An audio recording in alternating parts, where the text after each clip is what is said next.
जगदम्बा जगतारिणी जगदाती जगपाल, इसके चरणन जो छुए उन पर होए दया। क्या सचमुच माँ दुर्गा ही हैं जगत की जननी? जगत जननी, प्रकृति और सनातनी देवी के नाम से विख्यात माँ दुर्गा, या कोई और है जिसने इस सृष्टि को रचा है? आखिर क्यों माँ दुर्गा को लेकर घमासान मचा है? ये तो हमारा विरोध करते हैं, ये जानते क्या है? हम माता जी का ना तो विरोध करते हैं ना ही उनका अपमान करते, बल्कि हमारे गुरुजी तो उनका आदर करना बताते हैं। खुलेंगे वो अनसुने राज जो सदियों से दफन थे। अनसुने राज आज की हमारी इस खास पेशकश में खोले जाएंगे। होने जा रही है माँ दुर्गा पर ऐतिहासिक बहस। सर्वरक्षक कहलाने वाली माँ दुर्गा के रहस्यों से उठेगा पर्दा। जिसकी रक्षा माँ करे मार सके ना कोई, करुणामयी कपालिनी दुर्गा दया निधान। दुर्गा दया निधान है तो फिर क्यों माता के मंदिरों में हो रही है मासूमों की हत्या? हमारे शास्त्रों में एवं वेदों में मांस खाना एवं जीव वध को महापाप बताया गया है। अंबुबाची मेले के रहस्य अब होंगे बेनकाब। अंबुबाची मेला आज भी लगता है। मांका माखिया के चमत्कारों पर मचा बवाल। हमारी कुलदेवी कामाख्या देवी है जिसकी ख्याति पूरे विश्व भर में है। मंदिर में कपड़ा रखा जाता है, वह भी लाल हो जाता है, तो ये क्या माता का चमत्कार नहीं है? माता के व्रत पर उठने लगे सवाल। इसको माता दुर्गा के बारे में कुछ आता है? का ज्ञान नहीं है। माता दुर्गा का इतना विरोध कर रही है ये लड़की। ये तो एक मनमाना आचरण है, क्योंकि इसके बारे में न तो माता जी ने कहा है और किसी भी धर्मशास्त्र में इसका प्रमाण नहीं है। क्या गायत्री मंत्र से हो पाएगा मोक्ष, या मोक्ष का रास्ता है कुछ और?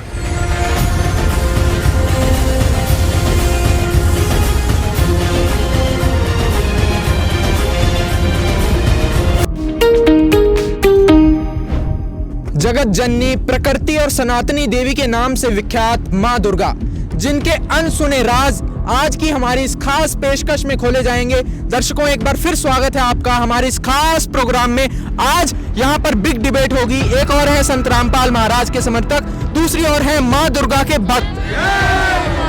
आज शास्त्रों के आधार पर फिर से रहस्यों से पर्दा उठेगा। आज फिर महाखुलासा होगा। माँ दुर्गा को लेकर अलग अलग विचारधारा को रखने वाले लोग हमारे साथ मौजूद हैं। तो दर्शकों, चलिए अपने डिबेट की शुरुआत करते हैं और सबसे पहले जानते हैं माँ दुर्गा के भक्तों से आखिर वो अपने क्या विचार व्यक्त करते हैं। जय जय माता की, जय जय शेरा वाले की। माता दुर्गा पूरी सृष्टि की जननी है। इन्होंने करोड़ों राक्षसों का वर्धन किया है और संहार किया है। सभी देवियां जो माता के स्वरूप हैं, इनसे बढ़कर कोई भी नहीं है। जबकि ब्रह्मा विष्णु महेश भी इनके आगे नतमस्तक होते हैं। हम इनके जगराता करते हैं, नवरात्रा निकालते हैं। इनको क्या पता माता के बारे में? जी हाँ दर्शकों, इस बात में कोई दो राय नहीं है कि माँ दुर्गा को जगत की जननी कहा जाता है। यहाँ तक कि ब्रह्मा विष्णु महेश भी माँ दुर्गा की स्तुति करते हैं, उनकी भक्ति करते हैं। लेकिन दूसरी ओर संत रामपाल महाराज के समर्थकों पर यह प्रश्नवाचक चिन्ह इन लोगों ने जो है खड़ा कर दिया है कि ये माँ दुर्गा के बारे में कुछ जानते नहीं है और ना ही ये उनकी भक्ति करते हैं। जी बताइए। देखिए, मैं इनसे कहना चाहूँगा, ये कह रहे हैं कि हम माता दुर्गा जी को नहीं मानते, ठीक है। ये अपने आप को माता जी का सर्वोपरि भक्त मानते हैं। तो ये हमें ये बता दीजिए कि माता दुर्गा जी की उत्पत्ति कैसे हुई? माता की उत्पत्ति कैसे हुई बताइए। तो दर्शकों, ये सवाल निकल कर आया है कि माँ दुर्गा की उत्पत्ति आखिर कैसे हुई। नमस्कार जी भाई साहब, इनको कुछ नहीं पता माता जी के बारे में। ये तो विरोधी हैं माता जी के।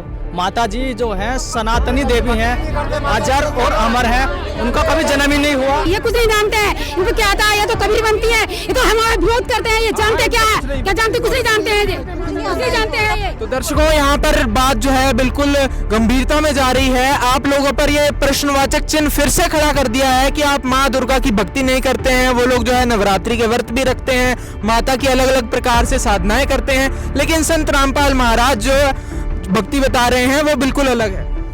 सब पता होने ना होने से कुछ नहीं होता, बल्कि आज हम यहाँ पर इसीलिए इकट्ठा हुए हैं ताकि हम सत्य के आधार पर प्रमाणों को बता सकें, ना कि ये लोक वेद कथाओं के आधार पर बहस करें। हम माता जी का ना तो विरोध करते हैं, ना ही उनका अपमान करते, बल्कि हमारे गुरुजी तो उनका आदर करना बताते हैं। ये तो इनकी अपनी अवधारणाएं बनी हुई हैं कि हम माता जी का विरोध करते हैं। हम बस इनसे ये जानना चाहते हैं कि माता जी की उत्पत्ति कैसे हुई। देखिए यहाँ पर इनका कहना है कि ना तो हम माता का विरोध करते हैं, ना ही हम जो है उनके खिलाफ कुछ बोलते हैं, लेकिन हम उनका सत्कार भी करते हैं। हम सिर्फ इतना जानना चाहते हैं कि आप लोगों के अनुसार माता की उत्पत्ति कैसे हुई। हाँ, मैं बताती हूँ माता की उत्पत्ति कैसे हुई है। एक महिषासुर नाम का राक्षस था, उसने सभी लोगों को परेशान किया हुआ था, यहाँ तक कि संसार वालों को सभी को परेशान किया था, देवताओं को भी परेशान किया था। देवता लोग ब्रह्मा जी के पास गए, ब्रह्मा जी से उन्होंने प्रार्थना करी। ब्रह्मा जी ने प्रार्थना से प्रसन्न होकर के कहा कि इस महिषासुर राक्षस की मृत्यु जो करेगा वो कुंवारी कन्या होगी। कुंवारी कन्या के होने के ये मतलब जब उन्होंने ये सुना ये बात, उसके बाद देवताओं की शक्ति से तेज उत्पन्न हुआ। उस तेज से क्या हुआ, उस तेज से मतलब ऐसा दुर्गा माता के पास शक्ति आई और वो दुर्गा माता नाम से विख्यात हुई। उस दुर्गा माता जो वो दुर्गा माता है, तो माता की पूजा करी नहीं है, क्या पता? हाँ, बिल्कुल नहीं करी है इन्होंने। दुर्गा माता के पास शक्ति उत्पन्न हुई। दुर्गा माता के पास जब शक्ति उत्पन्न हुई तो देवताओं ने जो उनको शक्ति दी थी, उससे दुर्गा माता में सबसे ज्यादा शक्ति हुई, जो कि देवताओं से भी ज्यादा हुई। उसके बाद उन्होंने महिषासुर का वध किया। महिषासुर का वध करने के पश्चात वे जो थी दुर्गा माता, वो शताक्षी रूप धारण किए हुए शाकंभरी रूप से विख्यात हुई। उसके बाद उन्होंने इतना ही नहीं, उसके बाद उन्होंने दुर्गमासुर का भी वध किया और उसके बाद जय माता की, और उसके बाद उन्होंने ये जो ब्रह्मांड है ना, इस ब्रह्मांड में और संसार में वो जगत जननी नाम से विख्यात हुई है। अब आपको क्या पता है, आप बताओ, इसका उत्तर बताओ, मुझे भी बताओ। यहाँ दर्शकों, यहाँ पर ये जो बात निकल कर आई है, कहीं ना कहीं पूरा समाज इस बात से परिचित है और कहीं ना कहीं पूरा समाज इस बात में हामी भरता है। आइए जानते हैं संत रामपाल महाराज के समर्थक क्या बताते हैं। सर, जैसे इन्होंने बताया वो सत्य है भी और नहीं भी। इनके अनुसार देवी दुर्गा को ये जगत जननी बता रहे हैं। फिर इनके ही अनुसार जैसे ये बताते हैं कि देवी दुर्गा की उत्पत्ति देवताओं के बाद हुई है, तो देवी दुर्गा फिर जगत जननी कैसे हुई? असल में तो इनको देवी दुर्गा के अनसुलझे जो रहस्य उनका पता ही नहीं है। आज हम संत रामपाल जी महाराज की दया से उनके जो सुलझाया हुआ है शास्त्रों का गूढ़ रहस्य, उनसे बताएं कि देवी दुर्गा की उत्पत्ति कैसे हुई है।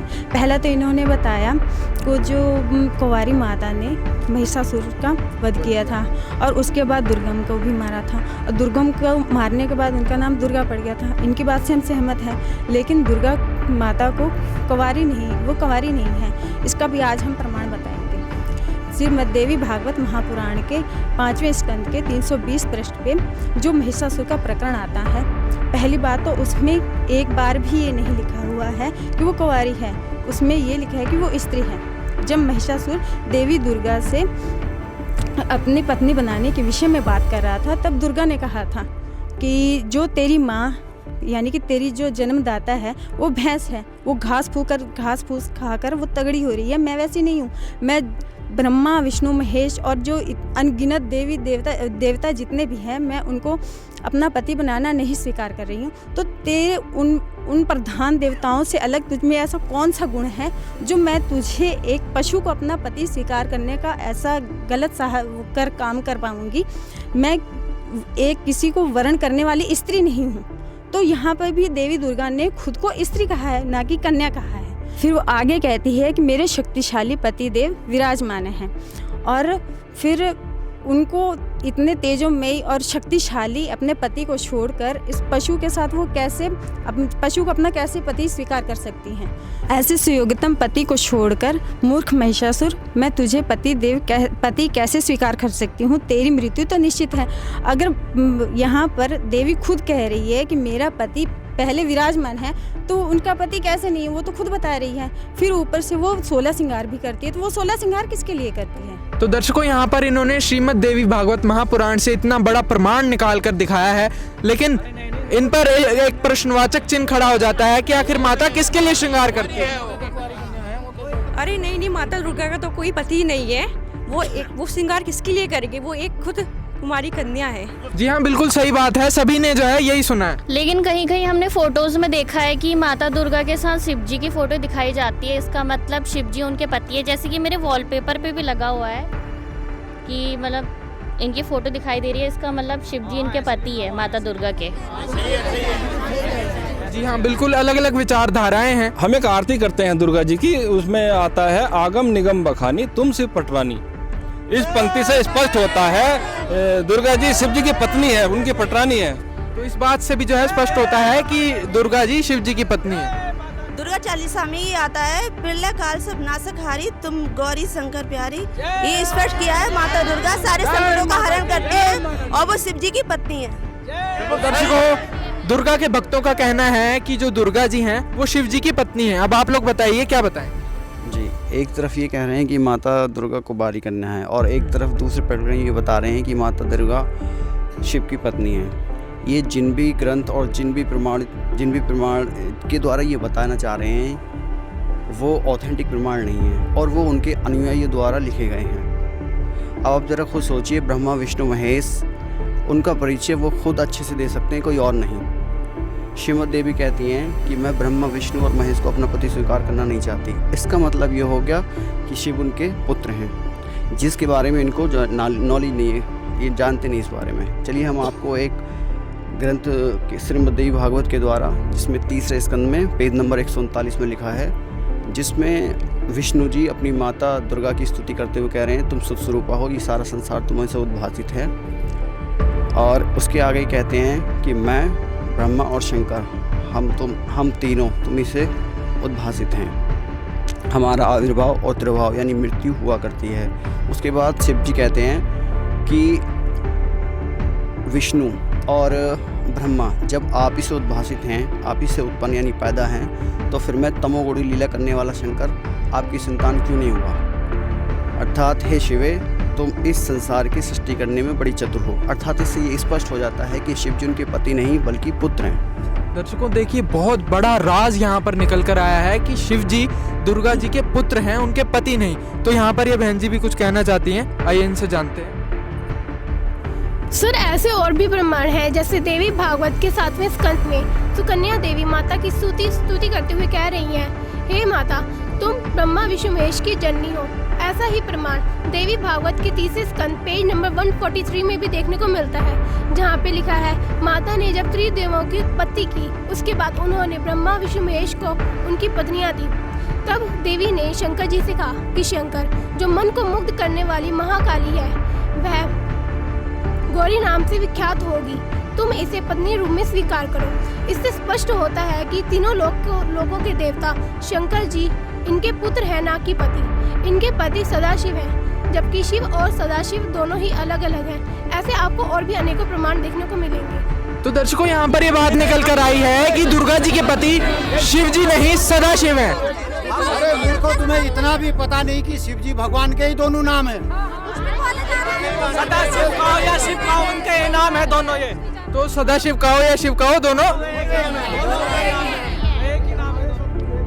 प्रमाण दे रखे हैं जी हमारे रामपाल जी महाराज। आपके सारे सवालों का जवाब कि कौन सदाशिव है और कौन शिव है बिल्कुल प्रमाण से बताएंगे, और आपके हृदय में जचाकर छोड़ देंगे कि भाई सदाशिव अलग है और शिव अलग है। संत रामपाल जी महाराज सारी बात प्रमाण से ही सद ग्रंथों से बताते हैं। देखिए दर्शकों, यहाँ पर मुद्दा बहुत गंभीर बनता जा रहा है। संत रामपाल महाराज के समर्थकों ने एक नहीं, यहाँ पर ढेरों प्रमाण अब तक पेश किए हैं। हमारे सदगुरु संत रामपाल जी महाराज जी बताते हैं कि शिव जी का जन्म तो माता के द्वारा हुआ, तो बाकी के अवतार तो बाद में हुए, किंतु जो सदाशिव हैं वो देवी दुर्गा माता जी के पति कहलाते हैं। इन सदाशिव का नाम हमारे सदग्रंथों में क्षर पुरुष, ज्योति निरंजन, काल ब्रह्म तथा भुवनेश्वर आदि नामों से इनको जाना जाता है।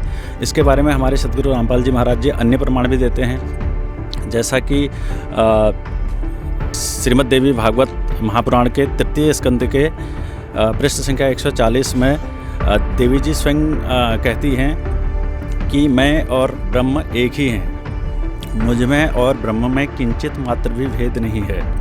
जो मैं हूँ वही वे हैं और जो वे हैं वही मैं हूँ। इस प्रकार, लेकिन जो बुद्धिमान व्यक्ति होते हैं, जो ज्ञानी पुरुष होते हैं, वो हमारे सूक्ष्म भेद को जानते हैं और ऐसे व्यक्ति का संसार रूपी सागर से पार होने में तनिक भी संदेह नहीं है। इसी श्रीमद् देवी भागवत महापुराण के तृतीय स्कंद के 129 पृष्ठ संख्या में लिखा गया है कि देवी जी के श्री देवी जी के जो पति हैं वो काल ब्रह्म हैं। इसी में आगे ये भी कहा गया है कि जो देवी दुर्गा हैं उनको भवानी नाम से और जो काल पुरुष हैं उनको परम पुरुष नाम से संबोधित किया गया है तथा यह भी कहा गया है कि यह दोनों हमेशा साथ रहते हैं तथा इन दोनों के बीच अभेद संबंध है और तथा सभी प्राणियों की और सभी देवताओं की उत्पत्ति इनके द्वारा ही होती है। अभी संत रामपाल जी महाराज जी के दिए हुए प्रमाणों से ये स्पष्ट हुआ कि शिव और सदाशिव एक नहीं बल्कि अलग अलग हैं। भगवान शिव जो हैं वो देवी दुर्गा जी के पुत्र हैं जबकि सदाशिव पति हैं। इसी प्रकार के अनेक प्रमाण संत रामपाल जी महाराज जी ने दिए हुए हैं। आगे ये और स्पष्ट होगा कि सदाशिव जो है वो देवी जी के पति हैं। क्यों जैसे संत रामपाल जी महाराज ने देवी भागवत पुराण के स्कंद नंबर 12 पेज नंबर 947 से स्पष्ट किया है कि राजन चिंतामणि ग्रह जो है देवी भगवती का प्रधान स्थान है। मूल प्रकृति भगवती देवी के 10 जो शक्तित्व हैं वो सोपान रूप में वहाँ पर उपस्थित हैं और उनसे युक्त जो उनका मंच है वो महान शोभा पाता है। और ब्रह्मा जी, विष्णु जी, रुद्र और सदाशिव जो चारों भगवान हैं वो उनके पाए कहे गए हैं और सदाशिव जो है उस मंच के पटरे कहे गए हैं। और उस मंच पर जो है परम आदरणीय महान देवता भुवनेश्वर काल रूप में विराजमान है। तो सृष्टि की आदि में देवी जी ने सृष्टि की जो आदि है उसमें देवी जी ने अपनी लीला दिखाने के लिए खुद वो 2 रूप में विराजमान हुई, जहाँ पर उनके दाहिने भाग से तो भुवनेश्वर प्रकट हुए और वाम भाग से जो है भुवनेश्वरी प्रकट हुई। और इसके अलावा एक अन्य प्रमाण जो है ब्रह्म पुराण के पृष्ठ संख्या 427 पर है। उसमें यह कहा गया है माता दुर्गा जिन्हें प्रकृति, अष्टांगी, भवानी और शेरावाली कहा गया है, तो उनके बारे में ये बताया गया है कि उनमें और शर पुरुष में कोई भेद नहीं है। उनका संबंध ऐसा है जैसे पति पत्नी का स्थिर संबंध जान पड़ता है। जिस प्रकार से पुरुष के बिना स्त्री या स्त्री के बिना पुरुष जो है संतान उत्पत्ति करने में सक्षम नहीं है, उसी प्रकार प्रकृति और शर पुरुष दोनों संयुक्त होकर के ही सृष्टि की रचना करते हैं। तो इससे यहाँ पर संत रामपाल जी महाराज ने ब्रह्म पुराण से भी ये स्पष्ट किया है कि जो है देवी जी जो है कुंवारी नहीं है, वो जो उनका पति है और उनका पति जो है वो काल ब्रह्म है और ये दोनों मिलकर के फिर आगे सृष्टि की उत्पत्ति करते हैं। तो इसके अलावा एक अन्य प्रमाण जो ये हमें स्पष्ट करता है कि ब्रह्मा, विष्णु और महेश जो है वो उनमें से शिव जी जो है देवी के पति न होकर के पुत्र हैं। वो संत रामपाल जी महाराज ने श्री शिव महापुराण उसमें रुद्र संहिता के पेज नंबर 110 से पेज नंबर 100 से 110 तक और उसके अलावा विद्वेश्वर संहिता पेज नंबर 24 से 30 तक में से प्रमाण दिया है कि तीनों देवता जो यहाँ के प्रधान हैं, श्री ब्रह्मा जी, श्री विष्णु जी और श्री शिव जी, वो जो है वो उनके पिता काल ब्रह्म हैं जिन्हें सदाशिव भी कहा जाता है। ये तीनों देवता उनके संतान हैं और वही सदाशिव जो है देवी दुर्गा जी के पति हैं। तो यहाँ पर संत रामपाल जी महाराज ने इन तीनों ग्रंथों से ये प्रमाणित किया कि काल ब्रह्म अर्थात सदाशिव तो देवी जी के पति हैं और जो तीनों देवता यहाँ के जो प्रधान हैं भगवान ब्रह्मा, विष्णु और शिव जो हैं वो इनके पुत्र हैं। तो ये जो है अब मुझे लगता है कि जो हमारी देवी माँ के भगत जन है इनका ये कॉन्सेप्ट क्लियर हो गया होगा कि ये भगवान सदाशिव ही देवी जी के पति हैं जबकि शिव पुत्र हैं। इन दोनों का अस्तित्व अलग अलग है, शिव और सदाशिव एक बिल्कुल भी नहीं है। तो दर्शकों यहाँ पर माँ दुर्गा के अनसुने राज खुलते जा रहे हैं। जैसे हमारी बिग डिबेट शुरू हुई थी और संत रामपाल महाराज के समर्थक बहुत सहनशीलता से प्रमाणों के साथ जो है डिबेट को आगे बढ़ा रहे हैं। आइए इनसे और जानते हैं। जी बताइए। देखिए सर, थोड़ा सा इनसे करबत प्रार्थना है कि शांति बनाए रखें। संत रामपाल जी महाराज जी ने इतने ढेरों प्रमाण दिए हैं। जैसे एक श्रीमद् भगवत गीता अध्याय 14 श्लोक 3 में उसमें स्पष्ट प्रमाण है। उसमें लिखा है कि मम योनिर महत ब्रह्म तस्मिन् गर्भम ददाम्य अहम संभवै सर्वभूता नाम ततो भवति भारत है कि हे अर्जुन, मेरी महत ब्रह्म रूप मूल प्रकृति गर्भाधान का स्थान है और मैं गर्भ में बीज स्थापन करता हूँ। फिर इसी अध्याय 14 के श्लोक 4 में कहा है कि जितनी भी नाना प्रकार की मूर्तियां हैं अर्थात शरीरधारी प्राणी हैं, दुर्गा तो उनकी माता है और मैं बीज स्थापन करने वाला पिता हूँ। फिर इसी अध्याय 14 के श्लोक 5 में कहा है सतो रजो तमो इति गुणा प्रकृति संभवा निबधंतानि महाबाहो देहे देहिनम अव्ययम। अर्थात रजगुण ब्रह्मा, सद्गुण विष्णु और तमगुण शिव जी ये प्रकृति से उत्पन्न तीनों इस जीव आत्मा को शरीर में बांधने का कार्य करते हैं।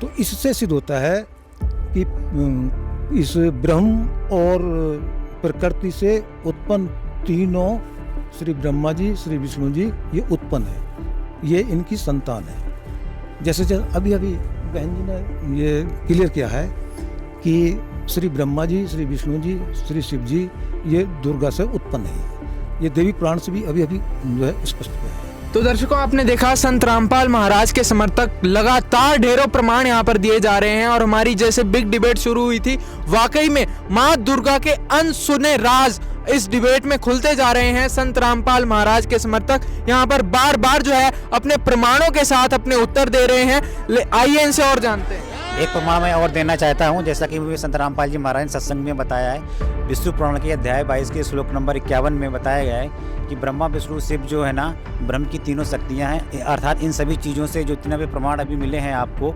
स्पष्ट होता है कि शिव और सदाशिव दोनों ही अलग अलग हैं और ब्रह्मा और काल ब्रह्म जो माता दुर्गा का पति है और ब्रह्मा विष्णु महेश इनकी संतान। तो दर्शकों, एक सवाल पर एक प्रमाण नहीं, ढेरों प्रमाण संत रामपाल महाराज के समर्थक लगातार देते जा रहे हैं। अब आइए इनसे जानते हैं। अरे मूर्खो, आपके कथनानुसार तो दुर्गा माता सर्वोपरि है, क्योंकि आप ही बता रहे हैं कि ब्रह्मा विष्णु महेश उन्हीं से तो पैदा हुई हैं, तो वही तो पूरी सृष्टि के सृजनहार हैं। देखिए, कहीं ना कहीं इनकी बात में भी तर्क है कि अगर ब्रह्मा विष्णु महेश को उत्पन्न करने वाली माता दुर्गा है तो फिर वही सर्वोपरि हुई। जैसा कि हमने इनसे पूछा था कि देवी दुर्गा की उत्पत्ति कैसे हुई और इन्होंने हमें बताया कि दुर्गा जी की उत्पत्ति देवताओं के बाद हुई, परंतु संत रामपाल जी महाराज हमें बताते हैं कि सर्व सृष्टि की रचना कबीर परमेश्वर जी ने की है, जिसका प्रमाण हमें अथर्ववेद कांड नंबर 4 अनुवाक नंबर 1 मंत्र नंबर 5 में मिलता है कि कबीर परमेश्वर जी ने सर्वप्रथम चारों लोकों में से सबसे प्रथम यानी कि सतलोक में दुर्गा अष्टांगी यानी कि देवी दुर्गा की उत्पत्ति की थी और उसके बाद हम सभी जीव भी उन्हीं के अंग हैं और उसके बाद ज्योति निरंजन जी के बीज एवं देवी दुर्गा जी के गर्भ धारण के बाद हम सभी जीवों ने एवं ब्रह्मा विष्णु महेश ने की उत्पत्ति हुई और जो कि स्वर्गलोक और पृथ्वी लोक में इस टाइम पे निवास कर रहे हैं। मैं भी कुछ बताना चाहती हूँ। कबीर सागर के बोध सागर के शशम वेद बोध के प्रश्न नंबर 94 के अर्थ बीज खेत अथवा आदि शक्ति की उत्पत्ति का भी वर्णन किया गया है। हमारे गुरुजी संत रामपाल जी महाराज बताते हैं कि अमर ग्रंथ साहिब आदि रामायणी अंग के 698 पृष्ठ से स्टार्ट है कि सृष्टि की रचना और माता दुर्गा की उत्पत्ति कैसे हुई। और हमारे गुरुजी संत रामपाल जी महाराज ये भी बताते हैं कि अनुभव प्रकाश आध्यात्मिक पुस्तक पृष्ठ 92 वाणी 39 में बताया है कि पूर्ण परमेश्वर ने फुरी यानी फोड़ना माया अर्थात माता दुर्गा को प्रकट किया और माता दुर्गा ने ब्रह्मा विष्णु महेश की उत्पत्ति की। संपूर्ण सृष्टि रचना जानने के लिए आप संत रामपाल जी महाराज संपूर्ण सृष्टि रचना वीडियो भी देख सकते हैं। तो दर्शकों, यहाँ पर संत रामपाल महाराज के समर्थकों ने माता दुर्गा की उत्पत्ति के विषय में एक और जो है यहाँ पर प्रमाण बताया है। सनाम क्या पक रही है ये? इसको माता दुर्गा के बारे में कुछ आता है? का ज्ञान नहीं है। माता दुर्गा का इतना विरोध कर रही है ये लड़की। ये मूर्ख वाली बातें कर रही है, माता की उत्पत्ति बता रही हैं। ये बातें कर रही हैं। हम माता की श्रद्धा से अर्चना करते हैं, उनको माता जी को उनको बलि भेंट चढ़ाते हैं ताकि माता हम पे दया रखे। आसाम में एक शक्तिपीठ मंदिर है, हमारी कुल देवी कामाख्या देवी है, जिसकी ख्याति पूरे विश्व भर में है। वहाँ करोड़ों भक्तों को लाभ प्राप्त होते हैं। हम माता को बलि चढ़ाते हैं, माता को प्रसन्न करने के लिए माता को अपनी झोटी की बलि चढ़ाते हैं। जानवर पालते हैं, हम अपने घर में काफी जानवर होते हैं जो हर साल माता को बलि। इनका आक्रोश आपको देखने को मिलेगा। इनका कहना है कि हमारी कुल देवी कामाख्या देवी है, उनको हम बलि चढ़ाते हैं। तो आप लोग बताइए क्या कहना चाहेंगे? सबसे पहले तो इन्होंने जो बलि के बारे में प्रश्न पूछा है, मैं उसका उत्तर देना चाहूँगी। पहली बात तो आपको यही नहीं पता कि बलि पूजा का वास्तविक अर्थ एवं उसका महत्व क्या है। हमारे शास्त्रों में एवं वेदों में मांस खाना एवं जीव वध को महापाप बताया गया है और हमें भी पहले इसके बारे में पता नहीं था, परंतु संत रामपाल जी महाराज जी ने अनेक शास्त्रों द्वारा ये प्रमाणित किया है कि ना तो हमें जीव हत्या करनी चाहिए और ना ही हमें मांस का भक्षण करना चाहिए। परंतु आप लोगों ने बलि पूजा को आज के टाइम पे जीव हत्या के साथ जोड़ दिया है। इसके अनेक प्रमाण हमारे पास हैं, जैसे कि श्रीमद् देवी भागवत के 8वें स्कंद के प्रश्न नंबर 626 में कहा गया है कि मांस खाना निषेध है। इसमें हमें बताया गया है कि जो उग्र स्वभाव के जो मनुष्य होते हैं, जो कि मूर्ख एवं निर्दयी होते हैं एवं पशु पक्षियों एवं अन्य जीव जंतुओं को मारकर पकाते हैं, उनको यमराज के दूत कुंभीपाक नामक नरक में डालकर पकाते हैं, जहाँ पे हमेशा तेल खौलते रहता है। जिन भी पशुओं को वो मारते हैं, उनके शरीर में जितने भी रोए होते हैं, उतने 1000 वर्षों तक उन्हें कुंभीपाक नामक नरक में डालकर पकाया जाता है। इसके अलावा एक और उदाहरण हमारे पास है जो कि महाभारत से मिलता है। महाभारत के 6ठे खंड के अनुशासन पर्व के 140वें अध्याय में हमें बताया गया है कि मांस भक्षण एवं जीव हत्या महापाप है और इसकी घोर निंदा की हुई है। जब युधिष्ठिर जी भीष्म पितामह से पूछते हैं कि जो भी ब्रह्मवादी पुरुष होते हैं वो किन दुखों से छुटकारा पा सकते हैं, तो भीष्म पितामह कहते हैं कि ब्रह्मवादी पुरुष यानी कि जो मन से, वाणी से एवं हिंसा नहीं करते हैं एवं मांस नहीं खाते हैं, वो अहिंसा धर्म का पालन करते हैं। और अगर इनमें से एक भी अंश की कमी रह जाती है तो अहिंसा धर्म का पूर्णतः पालन नहीं हो पाता है और मनुष्य को किसी भी प्रकार की मुक्ति प्राप्त नहीं हो पाती है। इसी वजह से जो तपस्वी लोग थे वो कभी भी मांस भक्षण नहीं करते थे। इसके बारे में विस्तार से हमें महाभारत में बताया गया है कि ना ही हमें मांस खाना चाहिए और ना ही हमें जीवों की हत्या करनी चाहिए।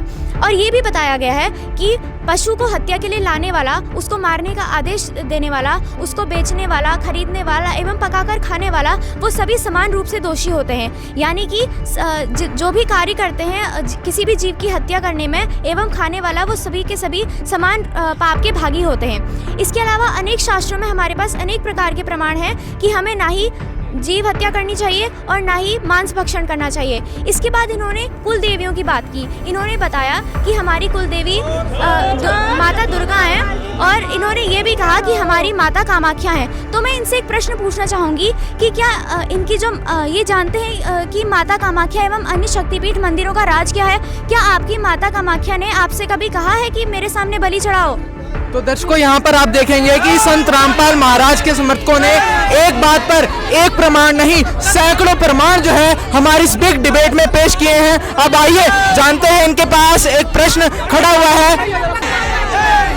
दुर्गा माता के बारे में ऐसा नहीं कहा जाता है, वो जगत जननी है, वो सबकी माता है, सबका धारण पालन पोषण करती है।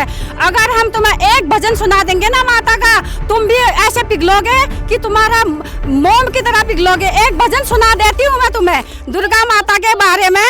देखो, वो हमारी माता है। देखो, जय माता की।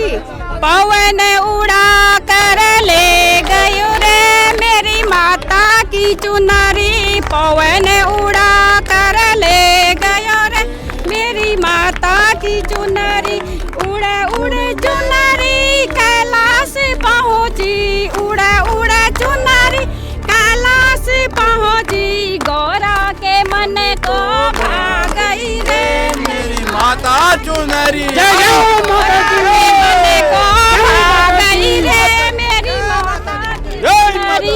जय माता की। तो दर्शकों, यहाँ पर देखिए बिग डिबेट वाकई में यहाँ पर जो है विकराल रूप लेती जा रही है। यहाँ पर आप देखेंगे कि जो माँ दुर्गा के भक्त हैं, उनका यहाँ पर जो है अपनी माता के प्रति लगाव और प्रेम यहाँ पर आपको देखने को नजर आएगा। वो जो है भजन गाकर भी जो है अपना प्रदर्शन कर रहे हैं। अब आप लोग बताइए क्या कहना चाहेंगे? आप लोग शांत हो जाइए, शांतिपूर्वक सुनिए तो सही कि हम आपको प्रमाण सहित बताएं। हमारे गुरुजी एक एक प्रमाण सहित बताते हैं, ना कि वो अपने मन से कुछ बताते हैं। आप शांतिपूर्वक सुनिए तो सही। आप इतना हल्ला क्यों कर रहे हो?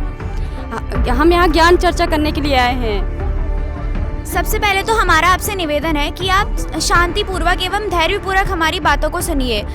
सबसे पहले आप हमारे द्वारा पूछे गए प्रश्न का उत्तर तो दीजिए। क्या आपको पता है कि कामाख्या देवी मंदिर का रहस्य क्या है एवं अन्य जो शक्तिपीठ मंदिरों की आपने जिक्र किया है उनका रहस्य क्या है? ये हमारा जो प्रश्न था, सबसे पहले आप उसका उत्तर तो दीजिए हमें। तो यहाँ पर आपके लिए सवाल आया है कि आखिर कामाख्या देवी का रहस्य क्या है, उसके बारे में आप जानते हैं? हाँ, तो आप लोग क्या जानना चाहते हो? आपको कुछ पता भी है हमारी कुल की देवी के बारे में? आप ऐसे ही कुछ ना कुछ उल्टा सुल्टा बोलते रहते हो हमारी कुल देवी के बारे में। हमारी जो कामाख्या माता है वह 51 शक्तिपीठ मंदिरों में से एक मुख्य शक्तिपीठ मंदिर है। वो माता की योनि के रूप में पूजी भी जाती है। और तो और वहाँ पे असम में मंदिर है माता का, कामाख्या माता का, वो असम के गुवाहाटी के नीलांचल पर्वत पर स्थित है। वह तांत्रिक विद्याओं का मुख्य केंद्र बिंदु भी है। और तो और वो मंदिर जब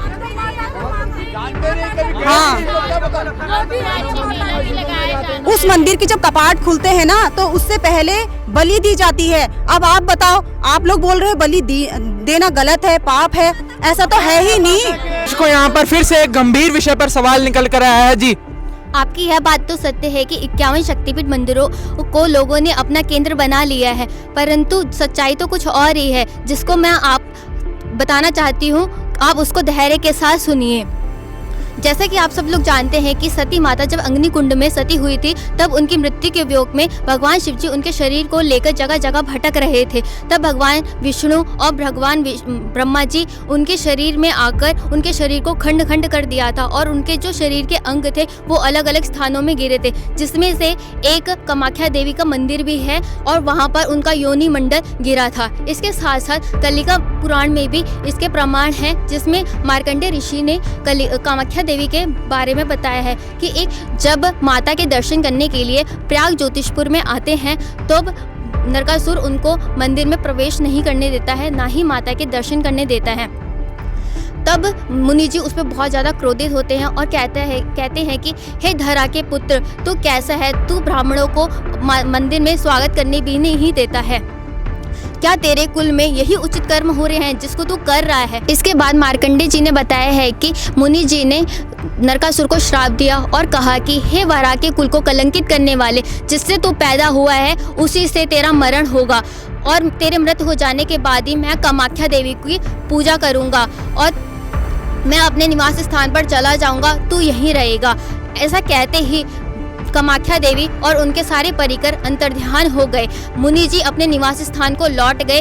उनके जाते ही जैसे ही शीघ्र नरकासुर कामाख्या देवी के प्रांगण में जाता है और देखता है कि ना तो कामाख्या देवी हैं, ना उनका योनि मंडल है, ना ही उनके सभी परिकर हैं। वहाँ से वह सब अंतर्ध्यान हो गए थे और इसके साथ ही प्रयाग ज्योतिषपुरी का जो पुर था वो विघ्न में उत्पन्न हो गया था। आज आप कामाख्या देवी को पूजते हैं, लेकिन वहाँ माता विद्यमान नहीं है, ना ही अन्य शक्ति पीठों में। आज आप अलग अलग पाखंड करते हैं, बलि पूजा करते हैं। सही बात कही गई है कि एक पीढ़ी का पाखंड दूसरी पीढ़ी के लिए परंपरा बन जाता है। दोस्तों, यहाँ पर एक बार फिर कलिका पुराण से संत रामपाल महाराज के जो समर्थक हैं वो प्रमाण दे रहे हैं। जैसे कि हमारी डिबेट का टाइटल है माँ दुर्गा के अनसुने राज। इस बिग डिबेट में आज हम सारे अनसुने राज बिल्कुल यहाँ पर रहस्य से पर्दा उठाकर ही रहेंगे। जी हाँ, अरे आप लोग ये क्या कह रहे हो कि वहाँ माता नहीं है? वशिष्ठ ऋषि जी ने जब उन्हें श्राप दिया था और उन्हें वहाँ वापस बुलाया गया था और उन्होंने अपना श्राप भी वापस ले लिया था और वहाँ अम्बुवाची मेला आज भी लगता है और वहाँ माता के कपाटों को 3 दिन के लिए बंद कर दिया जाता है और क्योंकि वहाँ माता को मासिक धर्म होता है और वहाँ जो मंदिर में कपड़ा रखा जाता है वह भी लाल हो जाता है। तो ये क्या माता का चमत्कार नहीं है? माता बहुत चमत्कार करती है। तो दर्शकों, यहाँ पर विषय जो है बिल्कुल गंभीर बनता जा रहा है। दोनों ही पक्षों के बिल्कुल अलग अलग मत हैं। जी, आपके इस बात को अभी क्लियर कर देते हैं। हमारे गुरुजी संत रामपाल जी महाराज जी बताते हैं कि जो वशिष्ठ ऋषि जी थे ना, वो अपने श्राप को वापस नहीं ले पाए थे। उन्होंने खुद कहा था कि मैं अपने दिए हुए श्राप को वापस नहीं ले सकता। वशिष्ठ ऋषि जी तो एक मुनि थे, ऋषि थे, जबकि आप सब जानते हैं कि ब्रह्मा विष्णु महेश जी तीनों लोगों के भगवान, वो तो सारे ऋषियों से सर्वश्रेष्ठ हैं, शक्तिशाली हैं। जब वो अपने दिए हुए श्राप को वापस नहीं ले पाए तो ऋषि जी अपने श्राप को कैसे वापस ले सकते हैं? हमारे गुरुजी संत रामपाल जी महाराज एक उदाहरण से भी बताते हैं। जब गौतम ऋषि जी ने अहिल्या को श्राप दिया था कि तू पत्थर की मूर्त बन जाएगी, तो उनके आग्रह करने पर उन्होंने उसका समाधान भी बताया था कि जब त्रेता युग में श्री राम जी आएंगे तो जो पत्थर की मूर्त अहिल्या बनी है उसके सिर पर पैर रखेंगे, उस पत्थर पर पैर रखेंगे तो अहिल्या का उद्धार हो जाएगा। वो भी उसका समाधान ही बता पाए थे। इसी प्रकार वशिष्ठ जी जो हैं उन्होंने भी समाधान ही बताया था। उन्होंने कहा था कि आप अगर माता को वापस लेके आना चाहते हो तो आप उनकी मूर्ति पूजा करना शुरू कर दो, आप वामीचारी पद्धति को अपनाओ। आज जिस वामीचारी पद्धति को आप बलि पूजा से जोड़कर देखते हैं वो बलि पूजा नहीं है। उन्होंने वामीचारी पद्धति का मतलब ये नहीं बताया था कि आप बलि पूजा करो। बलि पूजा का किसी भी वेदों में या ग्रंथों में कोई भी प्रमाण नहीं है। वामीचारी पद्धति का अर्थ यह था कि आप जो आपके अंदर विकार हैं, जो आप पाप करते हैं, आप उनका त्याग कीजिए। हम जैसे कि एक उदाहरण ये है कि जैसे हमारे देश का संविधान होता है, अगर आप उसका पालन नहीं करेंगे तो आपको दोष लगेगा। ऐसे ही जो वेद हैं वो हमारे धर्म का संविधान है, अगर आप उनका पालन नहीं करेंगे तो हमें दोष लगेगा। आप बताइए कि वहाँ पे माता कैसे विद्यमान हो सकती है। तो यहाँ पर विषय जो है बिल्कुल गंभीर बनता जा रहा है। आखिर शास्त्रों में क्या लिखा है उसी से हम निर्णय कर पाएंगे। हमारे पास सभी शास्त्र विद्वान है। हमारी डिबेट जो है माँ दुर्गा के अनसुने राज, आज वो सारे राज खुलकर रहेंगे। परंतु माता तो चमत्कार भी करती है और रक्षा भी करती है। जय माता दी। बिल्कुल, इस बात में भी बिल्कुल दोहराए नहीं है कि माता चमत्कार भी करती है और अपने भक्तों की रक्षा भी करती है। रक्षा के बारे में मैं आपको यह बताना चाहती हूँ। हमारे गुरुजी संत रामपाल जी महाराज जी बताते हैं कि गणेश पुराण में एक प्रकरण आता है। शंकर जी के सामने ही पार्वती जी को एक सिंदरासुर नामक का राक्षस उठाकर ले गया था। उस समय ना माता पार्वती अपनी रक्षा कर पाई। बताइए कि वो जब अपनी रक्षा नहीं कर पाई तो आप कैसे कह सकते हैं कि वो आपकी रक्षा करती हैं? तो यहाँ पर विषय जो है बिल्कुल गंभीर बनता जा रहा है। अब आप लोग बताइए क्या विचार है? मैं और मेरी पूरी फैमिली तीर्थ धामों पर घूमने जाते हैं। माना जाता है कि वहाँ जाने से भक्ति पूरी होती है।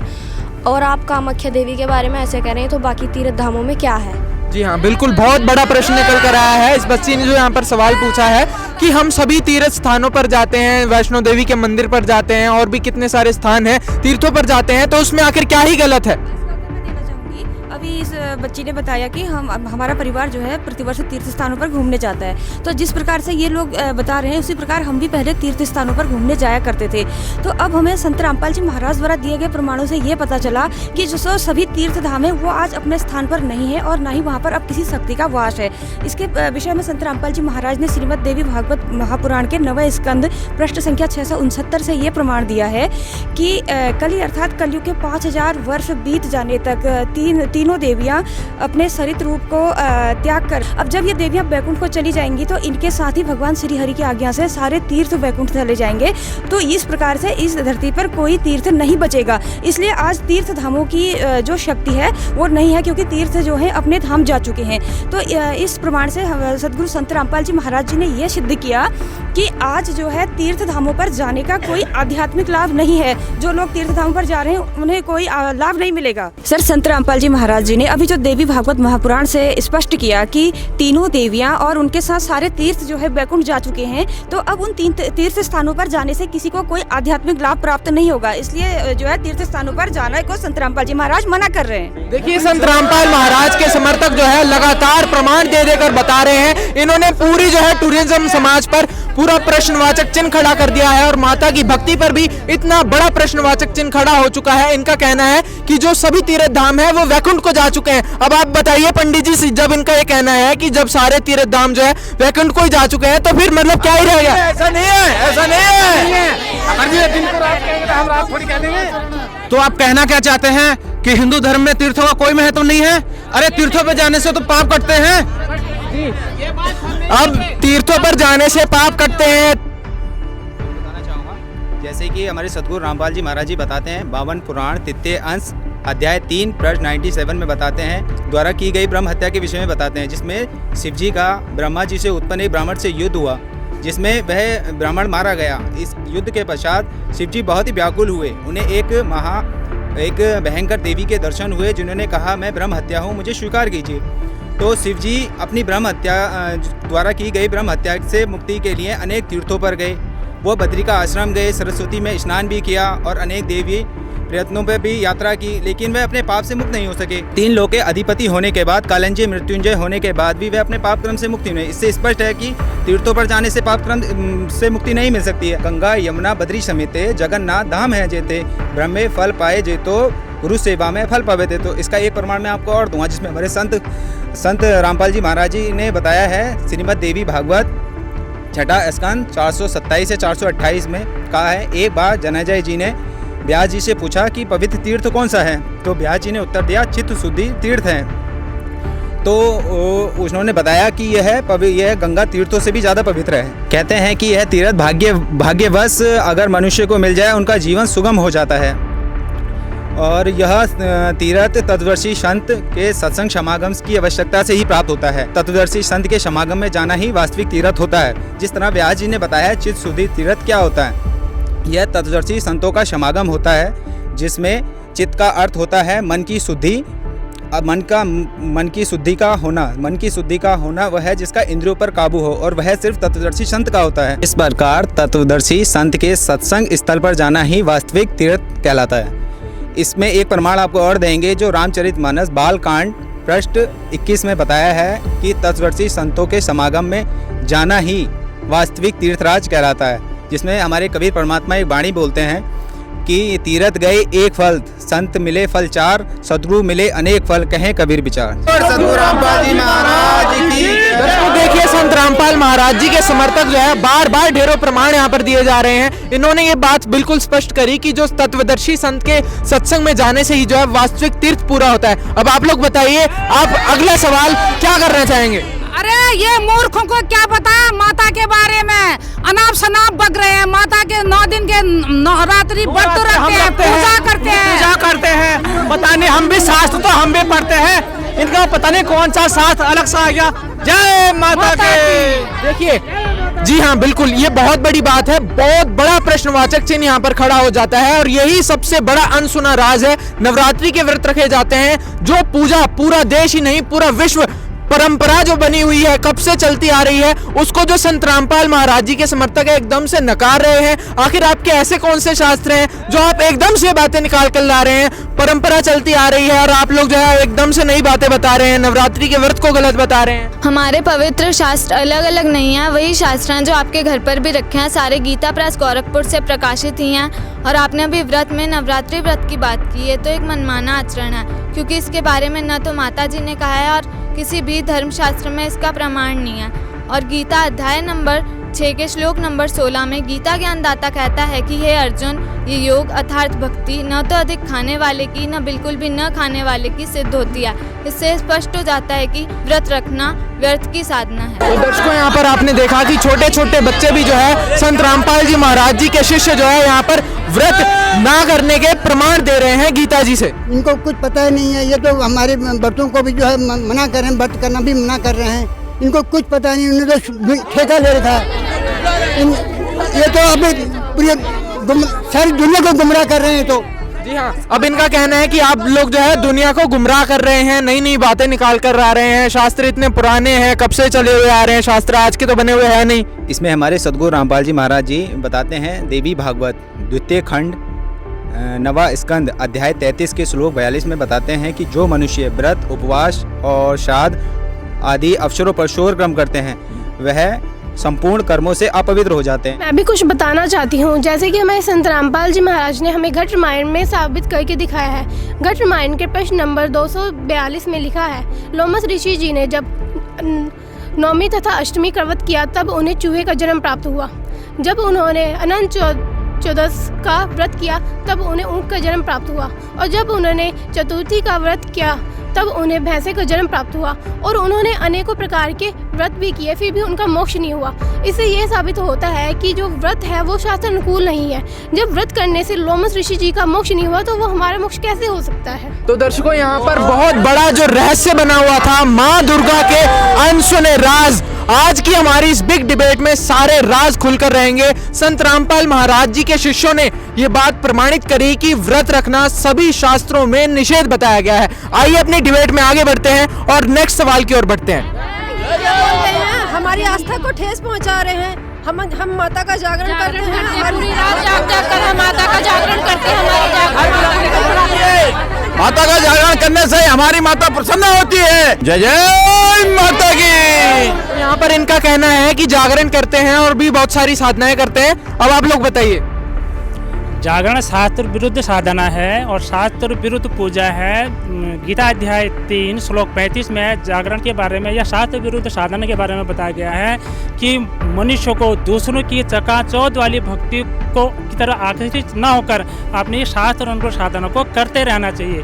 शास्त्र अनुकूल साधना को करते हुए मनुष्य की अगर मृत्यु भी हो जाती है तो वह उसके लिए कल्याणकारी होती है। दुर्गा सप्तशती में भी प्रमाण है। पेज नंबर 57 में कहा गया है कि जो राग के अनुसार गीत गाता है, गाना गाता है, सिर को हिलाता है, नाचता है, वह आदमी अधम होता है। वो अधम आदमी माना गया है उसको दुर्गा सप्तशती में। यानी आप जब जागरण करते हैं तो उसमें आप सिर भी हिलाते हैं, बाजा भी बजाते हैं, नाचते भी हैं, तो आप शास्त्र विरुद्ध साधना करते हैं। सूक्ष्म वेद में कहा गया है कि दुर्गा ध्यान पड़े जी बगड़म ते संगति डूबे सब नगरम, अर्थात जिस नगर में दुर्गा का जागरण होता है वो नगर पूरा डूब जाता है। माता दुर्गा के जागरण करना व्यर्थ है, शास्त्र विरुद्ध है। तो यहाँ पर संत रामपाल महाराज जी के समर्थक बार बार ढेरों प्रमाण दिए जा रहे हैं। एक बात पर एक प्रमाण नहीं, सैकड़ों प्रमाण संत रामपाल जी के शिष्य दे रहे हैं। जी आप बताइए। सूक्ष्म वेद में भी बताया गया है, नाचे गाए किन्हें न मिलिया, जिन मिलिया तिन रोए, नाचे गाए हरि मिले तो कौन दुहागन होए। नाचने गाने से भगवान की प्राप्ति नहीं हो सकती है। देखिए संत रामपाल जी महाराज जी के शिष्यों ने ये बात को शास्त्रों से प्रमाणित किया कि जागरण करना बिल्कुल ही व्यर्थ की साधना है। दर्शकों, माँ दुर्गा के अनसुने राज आज इस डिबेट में खोले जाएंगे, तो चलिए अपनी डिबेट में आगे बढ़ते हैं। बोलो सच्चे दरबार की, बोलो शेरावाली माता की, बोलो कलका मैया की। ये बोलते हैं कि जागरण मना करते हैं और वो फिर ये कहते हैं कि मूर्ति भी मत पूजो। अगर हम मूर्ति स्थापना नहीं करेंगे तो दुर्गा माता की पूजा कैसे करेंगे? जब तक हम मूर्ति स्थापना करते हैं। बिल्कुल बिल्कुल। यहाँ पर देखिए, अब आप लोगों ने जागरण करने को भी मना कर दिया, इनके व्रत रखने को भी मना कर दिया, अब मूर्ति पूजा कर रहे हैं, आप उसको भी मना कर रहे हो। मतलब देखिए, इसका कहीं भी प्रमाण नहीं दिया गया है। हमारे शास्त्रों में भी मूर्ति पूजा का पूर्ण रूप से खंडन किया गया है। अब यहाँ पर इनका कहना है कि शास्त्रों में जो है खंडन किया गया है। ये बात गलत है, पूजा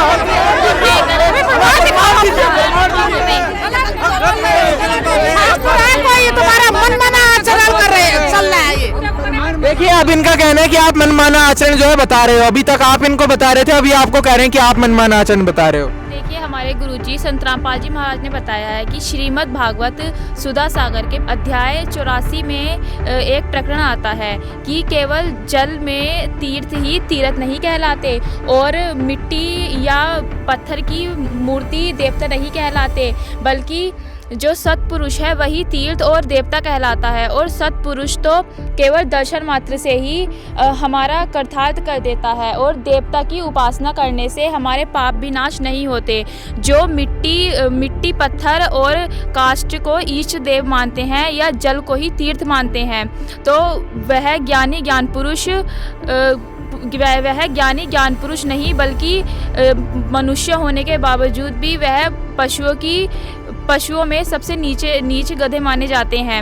और हमारे गुरुजी यह भी कहते हैं कि श्रीमद् देवी भागवत महापुराण के द्वितीय खंड के 9वें स्कंद में अध्याय 7 के श्लोक 38 से 42 में भी मूर्ति पूजा का पूर्ण रूप से खंडन किया गया है। हम तो मूर्ति पूजा करेंगे। यहाँ पर विषय देखिए, इस तरह से हो हल्ला करने से कोई लाभ नहीं मिलेगा। शास्त्र जो होते हैं ये परमात्मा का संविधान है। यदि आप परमात्मा का संविधान नहीं मानोगे तो फिर आप क्या मानोगे? फिर डिबेट का क्या फायदा होगा इसका? देखिए, यहाँ पर हमारे चैनल की भी आप सभी से गुजारिश है कि जो हम निष्कर्ष निकालेंगे, जो यहाँ पर रहस्यों से पर्दा उठेगा, वो सिर्फ और सिर्फ हमारे पवित्र शास्त्री उसका फैसला कर सकते हैं कि आखिर दोनों जो पक्ष है उनके मत में सही मत किसका है। अब वो फैसला सिर्फ और सिर्फ शास्त्रों से हो सकता है। अब हम शास्त्रों में से ही प्रमाण जानना चाहेंगे कि आपके पास और क्या प्रमाण है। हमारे गुरुजी बताते हैं कि गरुड़ पुराण के धर्म कांड के प्रेत कल्प के अध्याय नंबर 38 के श्लोक नंबर 11 में मूर्ति पूजा का खंडन किया है। श्रीमद् भागवत प्रथम खंड तीसरा स्कंद में मूर्ति पूजा का पूर्ण रूप से खंडन किया गया। इतने सारे प्रमाण देने के बावजूद भी आप ये खुद ही तय कर सकते हो कि मूर्ति पूजा सही है या गलत। बंदी छोड़। तो यहाँ पर संत रामपाल जी के शिष्य बार बार जो है ढेरों प्रमाण प्रस्तुत कर रहे हैं। देखिए, मूर्ति पूजा के लिए पूर्ण परमात्मा कबीर साहब जी की वाणी है कि पत्थर पूजे हरि मिले तो मैं पूजू पहाड़, ताते तो चक्की भली पीस खाए संसार। तो देखिए, कबीर साहब ने भी मूर्ति पूजा का खंडन किया है कि अगर मूर्ति पूजा करने से ईश्वर मिलते तो मैं पहाड़ पूज लूं, और उससे तो चक्की भली है जिसका पिसा हुआ संसार खाता है।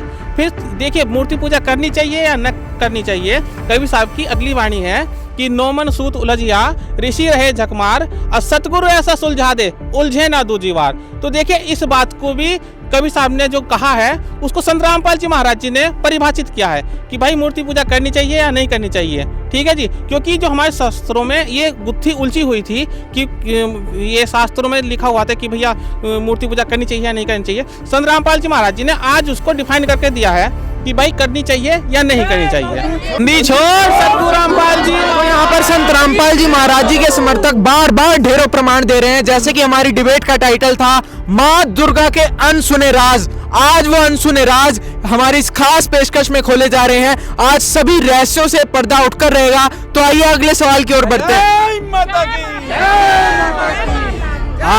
आज हम इतने प्रेम भाव से माता की पूजा करते हैं और ये कहते हैं कि ब्रह्मा विष्णु महेश से ऊपर की शक्ति है माता। अगर फिर कहने का मतलब ये है कि फिर माता ही तो सर्वोपरि हुई, माता ही तो सर्वोपरि हुई।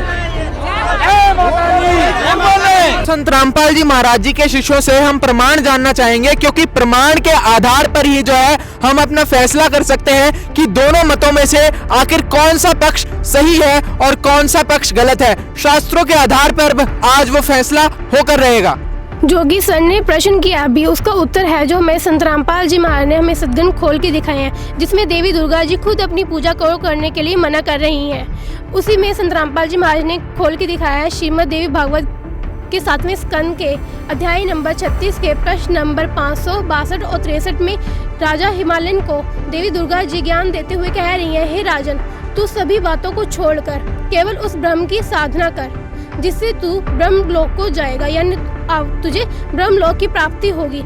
यहाँ पे देवी दुर्गा जी ने खुद की पूजा करने के लिए नहीं कहा है, बल्कि अपने पति ब्रह्म की पूजा करने को कहा है। तो यहाँ पर फिर से संत रामपाल जी महाराज जी के समर्थकों ने प्रमाण दिया है। प्रमाणों के आधार पर ही जो है यहाँ पर फैसला होगा। ये तो झूठ बोल रहे हैं सर, माता की पूजा के बारे में ऐसा कह रहे हैं। ये माता की पूजा से मोक्ष होता है, मोक्ष। माता की पूजा से मोक्ष होता है। आप माता की पूजा पर सवाल आखिर कैसे उठा सकते हैं? देखिए, सतगुरु संत रामपाल जी महाराज हमें और भी प्रमाण दिखाते हैं, जैसा कि देवी भागवत में पहला स्कंद पृष्ठ 50 में लिखा है कि देवी जी कहती हैं कि देखो, जन्मे हुए की मृत्यु और मरे हुए का जन्म होना बिल्कुल निश्चित है। भला ऐसी सिद्ध मर्यादा जगत में कैसे व्यर्थ की जा सकती है? अर्थात देवी अपने भक्तों को मोक्ष प्रदान नहीं कर सकती, यानी जन्म मृत्यु से मुक्त नहीं कर सकती। तो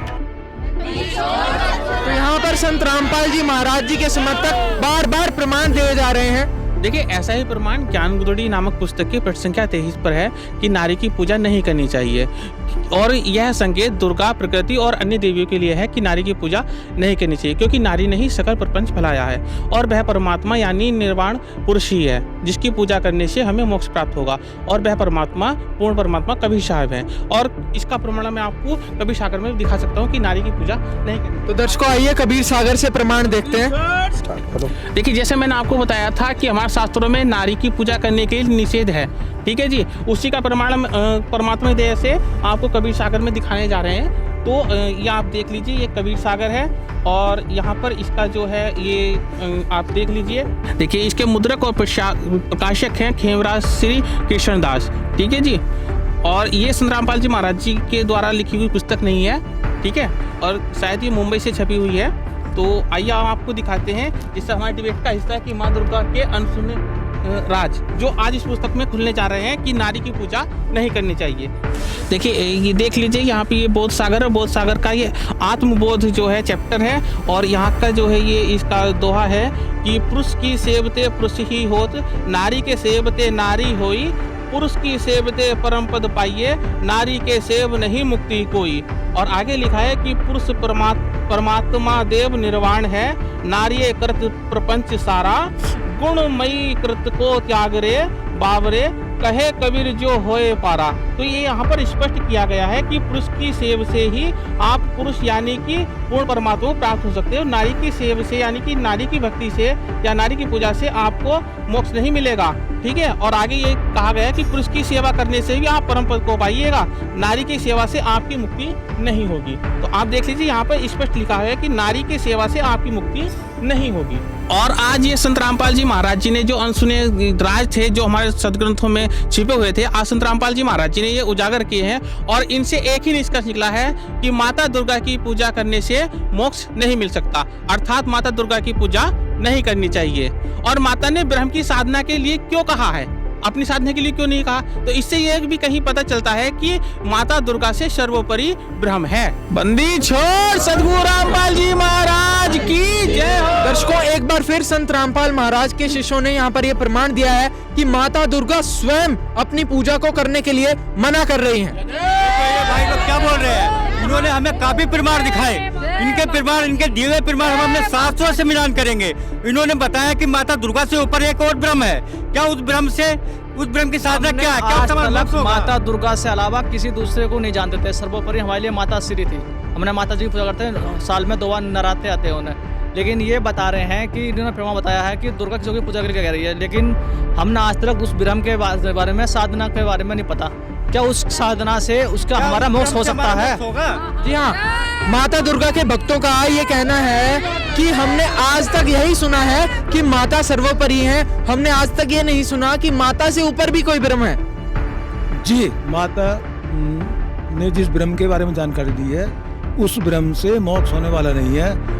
हमारे सदगुरु रामपाल जी महाराज जी ने बताया हमें, गीता जी अध्याय 8 श्लोक 13 में बताया कि ओम इति एकाक्षरम ब्रह्म व्यवहारन माम अनुस्मरन यह प्रियाति तजन देहम शयाति परमाम गतिम। अर्थात माम ब्रह्म, मुझ ब्रह्म का केवल एक अक्षर ओम है, जो इसका सुमरण करता हुआ देह त्याग कर जाता है वह परम गति को प्राप्त होता है। लेकिन ब्रह्म स्वयं कह रहा है कि मेरी वाली जो भक्ति है ये घटिया भक्ति है, इससे भी मोक्ष नहीं होने का, क्योंकि ब्रह्म ने स्वयं कहा है अध्याय 7 के 18वें श्लोक में, उदारा सर्व एव एते ज्ञानी तू आत्मा में मतम स ही युक्त आत्मा माम एव अनुत्तमाम गतिम। अर्थात जो ज्ञानी है, अर्थात जो परमात्मा प्राप्ति के लिए निकले हैं, वो मेरी वाली घटिया साधना में स्थित है, इसलिए उनका मोक्ष नहीं होने का। फिर अध्याय 8 श्लोक 16 में कहा है, आ ब्रह्म भुवनात् लोका पुनरावृत्ति अर्जुन माम उपेते तू कौनते पुनर्जन्म न विदते। न विदते, जो यह नहीं जानते हे अर्जुन, मुझको प्राप्त होकर भी पुनर्जन्म होता है, क्योंकि ब्रह्मलोक पर्यंत सब पुनरावृत्ति में है। पुनरावृत्ति का अर्थ होता है जो संसार में लौटकर वापस आते हैं, ऐसे। माता दुर्गा ने ब्रह्म साधना बताई है और ब्रह्म ने अपनी साधना भी अनुत्तम बताई है। अध्याय 18 श्लोक 62 में कहा है, तुम्हें शरणम गच्छ सर्वभावेन भारत तत्प्रसादात परम शांति स्थानम प्राप्स्यति शाश्वतम। हे अर्जुन, तू सर्वभाव से उस परमात्मा की ही शरण में जा, जिसकी कृपा से तुझे परम शांति तथा वह सनातन परम धाम प्राप्त होगा। गीता ज्ञानदाता स्वयं स्वीकार कर रहा है कि वो परमात्मा कोई और है, उसकी शरण में जा। देखिए, संत रामपाल जी महाराज जी के शिष्यों ने एक नहीं सैकड़ों प्रमाण गीता जी से बताए कि माता दुर्गा ने ब्रह्म की साधना बताई है और ब्रह्म ने अपनी साधना अनुत्तम बताई है। जय माता की। पहले तो ये माता की पूजा के बारे में बताते हैं, माता की पूजा के बाद बोलते हैं कोई ब्रह्म की पूजा करनी चाहिए। अब ब्रह्म की पूजा के बाद भी कोई कह रहे हैं कि ये कोई और ही बड़ा भगवान है। बड़ा भगवान कौन है? तो आप ही बताइए, पूर्ण परमात्मा कौन है?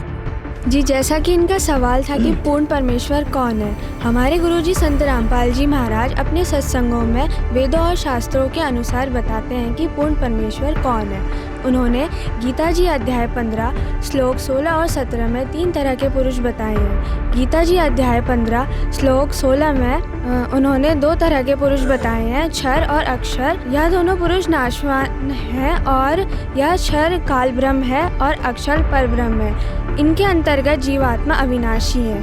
और इसी के आगे अध्याय 15 श्लोक 17 में परम अक्षर पुरुष हैं, जो कि उत्तम पुरुष तो अन्य परमात्मा इति उदाहृयते, यानी यह उत्तम पुरुष तो अन्य ही है जो तीनों लोकों में प्रवेश करके सबका धारण पोषण करता है। वह अविनाशी परमेश्वर परमात्मा है। यह अविनाशी परमेश्वर के विषय में हमारे वेदों में वर्णित किया गया है और वेद ही उस पूर्ण परमात्मा की महिमा बताते हैं। तो यहाँ पर इन्होंने कहा है कि वेद उस पूर्ण परमात्मा की महिमा गाते हैं। जी, पूरे विश्व में एकमात्र संत रामपाल जी महाराज जी ऐसे संत हैं जिन्होंने हमारे पवित्र चारों वेदों में प्रमाण सहित बताया कि परमात्मा सहशरीर है, उसका नाम कबीर है। यजुर्वेद अध्याय 40 मंत्र 8 में स्पष्ट प्रमाण है कि वह पूर्ण परमात्मा अविनाशी है और उसका जन्म मृत्यु नहीं होता और माता पिता के सुख से उसकी काया नहीं बनी होती। शुक्रम अकायम सपर्यागात शुक्रम अकायम अवर्णम अस्नाविरम शुद्धम अपाविद्धम कबीर मनीषी परिभू शंभु याता तथ्यार्थान व्यादाता शास्त्रिभ्य स्मृभ्य। यजुर्वेद अध्याय 5 मंत्र 32 में स्पष्ट प्रमाण है, उसी असी कबीर अंगार्यसी बम्बार्यसी स्वर ज्योति ऋतदामासी। ऋग्वेद मंडल 9 सूक्त 82 मंत्र 1 और 2। ऋग्वेद मंडल 9 सूक्त 86 मंत्र 26 और 27। ऋग्वेद मंडल 9 सूक्त 96 मंत्र 16 से लेकर 20 तक। ऋग्वेद मंडल 9 सूक्त 20 मंत्र 1।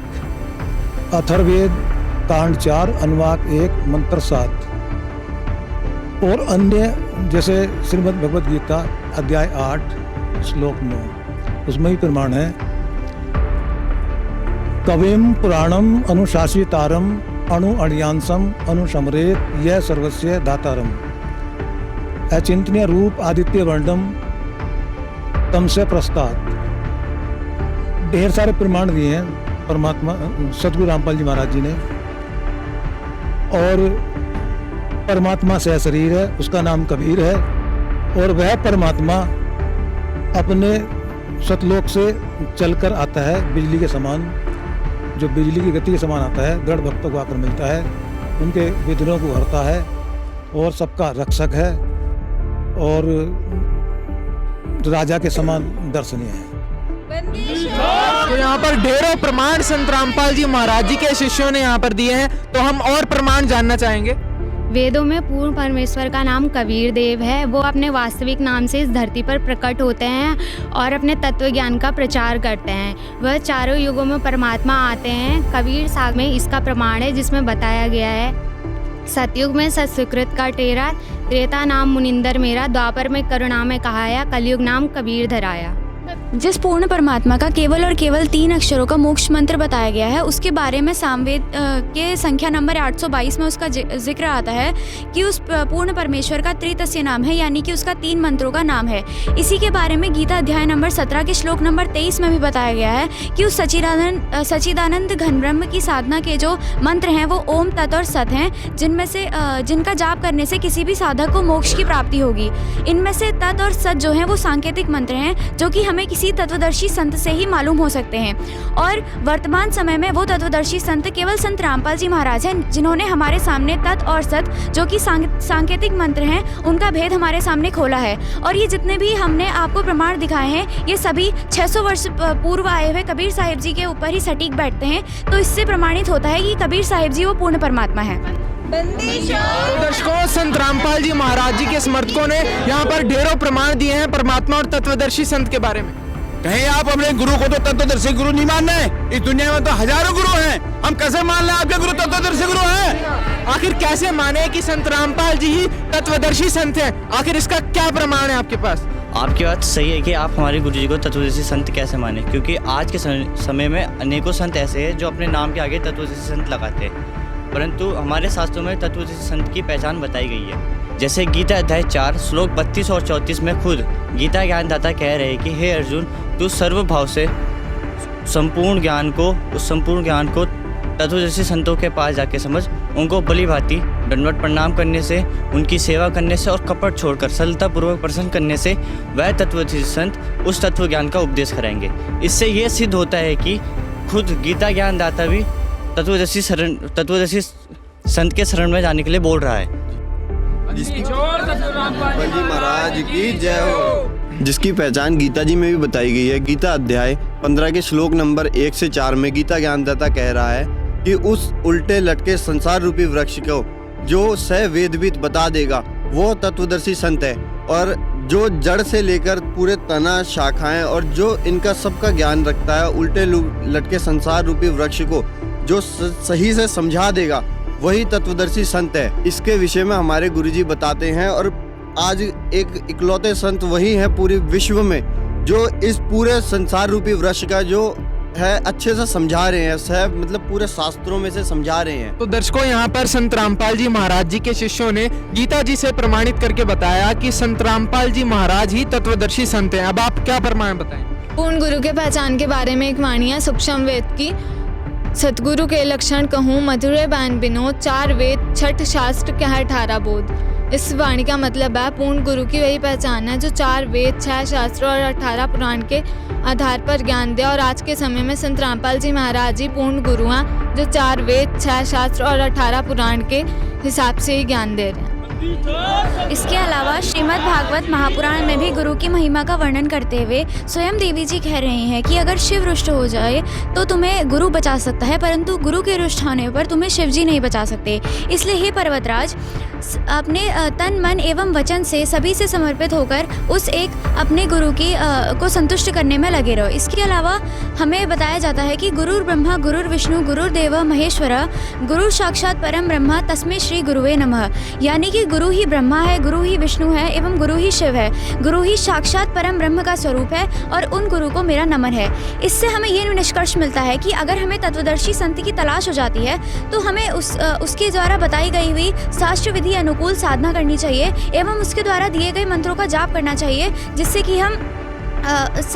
कि हम मोक्ष मार्ग में चल सकें एवं मोक्ष प्राप्ति कर सकें। और वर्तमान समय में संत रामपाल जी महाराज ही एक ऐसे तत्वदर्शी संत हैं जो कि हमें सभी शास्त्रों के अनुकूल भक्ति बताते हैं।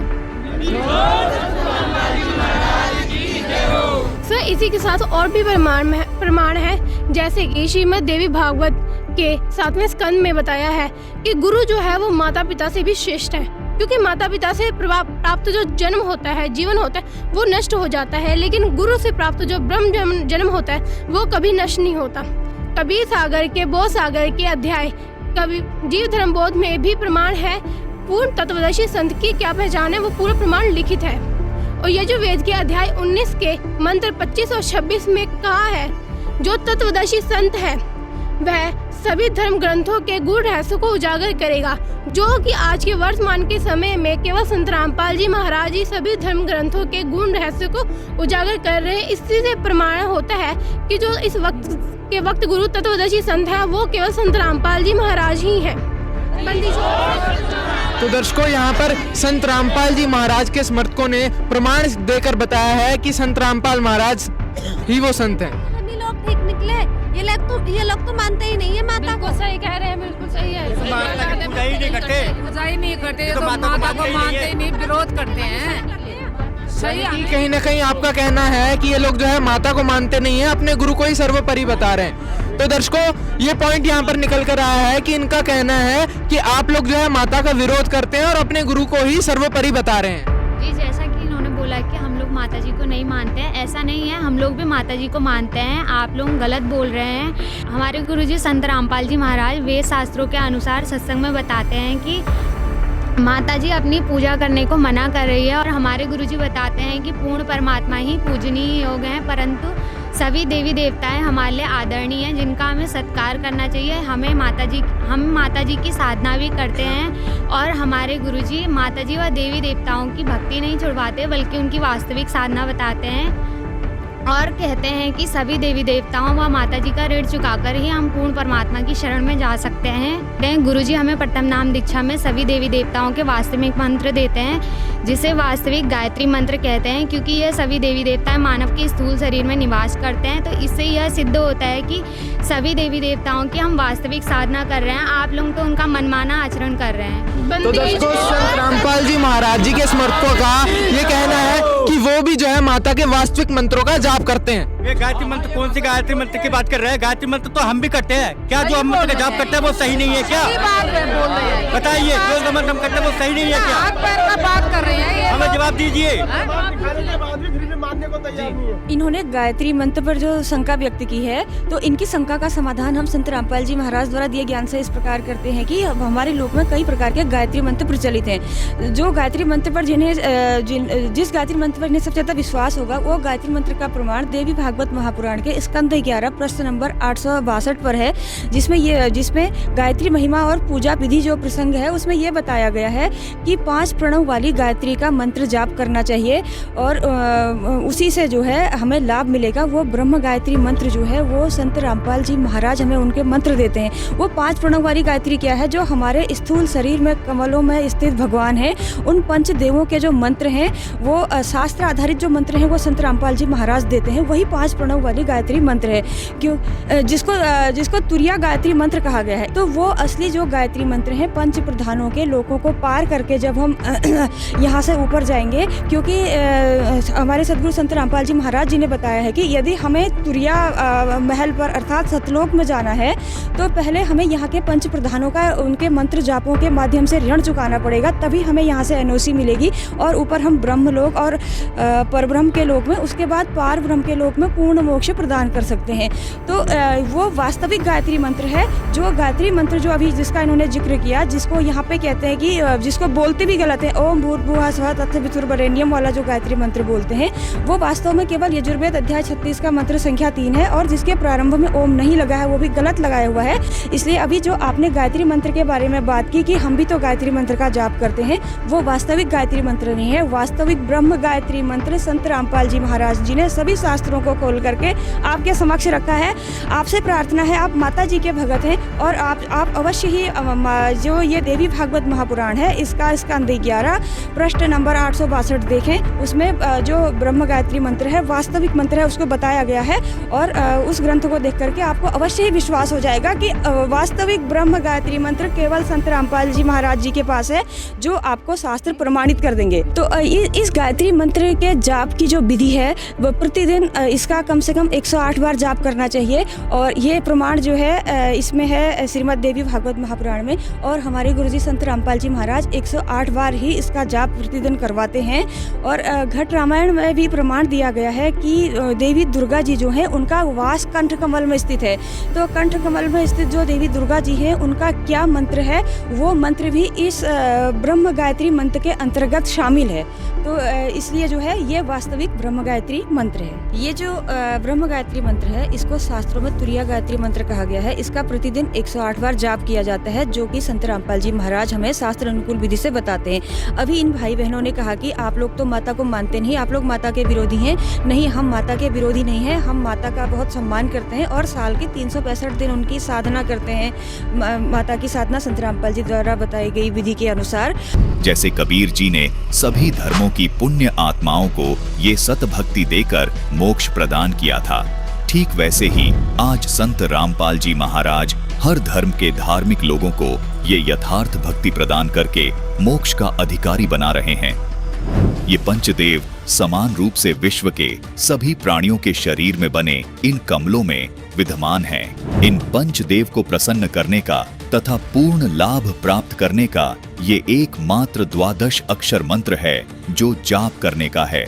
संत रामपाल जी महाराज इस 12 अक्षर मंत्र का जाप दिन में कम से कम 108 बार अपने शिष्यों को जपने का निर्देश देते हैं, जो विश्व में केवल एकमात्र संत रामपाल जी महाराज ही दे रहे हैं। संपूर्ण विश्व के प्राणी इस 12 अक्षर मंत्र की जब साधना करेंगे तो चारों ओर खुशहाली और भाईचारा कायम होगा। पूरा विश्व एक हो जाएगा और आदि सनातन धर्म पूरे विश्व में प्रतिष्ठित हो जाएगा। सभी मानवों के जीवन से दुख हमेशा हमेशा के लिए खत्म हो जाएगा, क्योंकि इस 12 अक्षर मंत्र में इन पंचदेवों की शक्ति सामूहिक रूप से कार्य करती है। संत रामपाल जी महाराज के अथक प्रयासों से ये शास्त्र प्रमाणित ज्ञान तेजी से विश्व में फैल रहा है। आदि सनातनी पूजा के प्रथम चरण की ये भक्ति पंचदेव से मिलने वाले लाभों को प्रदान करने वाली है तथा संपूर्ण भक्त समाज के लिए संजीवनी है। आदि सनातनी पूजा के 3 चरण होते हैं। प्रथम चरण की साधना में इन पंचदेव की साधना के मंत्र होते हैं। उसके बाद दूसरे चरण की साधना, जो कि सनातनी पूजा भी कहलाती है, इसके मंत्र होते हैं ओम तत्। यहाँ तत् सांकेतिक मंत्र है। उसके बाद तीसरे चरण की साधना आदि सनातनी पूजा कहलाती है। इसके मंत्र होते हैं ओम तत्सत। यहाँ तत् और सत सांकेतिक हैं।